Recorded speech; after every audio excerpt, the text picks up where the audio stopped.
J'ai mon papa qui a fait également ce métier de plâtrier peintre. Alors, depuis tout petit, j'ai eu la possibilité de suivre un petit peu ses traces et c'est un métier qui m'a tout de suite plu, énormément plu. La profession de peintre en bâtiment nous offre la possibilité d'embellir, d'entretenir, de rénover les maisons, de travailler dans les appartements.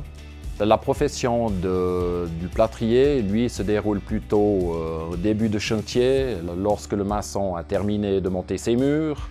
C'est lui qui va gisser les murs des maçons. La possibilité lui est également donnée de monter des galandages en alba. On a possibilité également de faire des faux plafonds. Le métier de plâtrier est un métier relativement varié et qui donne beaucoup de possibilités pour transformer, améliorer les maisons. Alors, la profession de plâtrier-peintre sont deux professions tout à fait différentes. La formation de peintre se déroule sur un apprentissage de 3 ans, également pour la profession de plâtrier.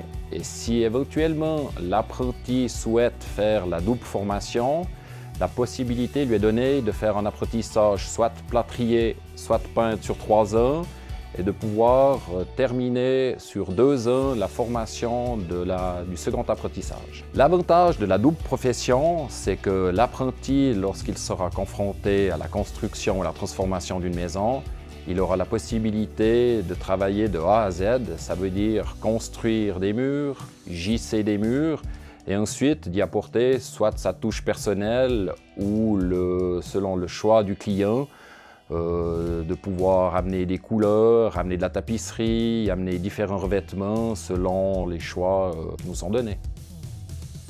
Alors, en ce qui concerne le métier de peintre, non, ce n'est pas un métier trop pénible. De plus en plus de filles s'intéressent à notre profession et ça représente joliment 15% de jeunes féminines qui ont recours au métier de peintre en bâtiment.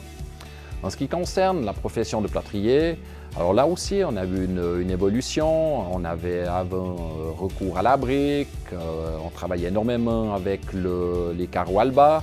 Et maintenant, on s'oriente beaucoup plus avec les nouvelles directives sur des cloisons légères, donc je dirais un travail relativement moins pénible qu'auparavant.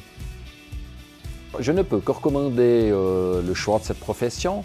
Dès son entrée en apprentissage, le jeune aura tout de suite les mains dans la peinture, tout de suite les mains avec un rouleau, un pinceau. Et dès ses premiers jours, il aura la possibilité déjà d'apporter quelque chose dans l'appartement, dans la maison dans laquelle il travaillera. Au quotidien, ce que m'apporte les plus grandes satisfactions de cette profession, c'est d'avoir des retours de la clientèle, de voir des gens heureux, d'avoir pu rénover, embellir, apporter de la couleur dans les maisons.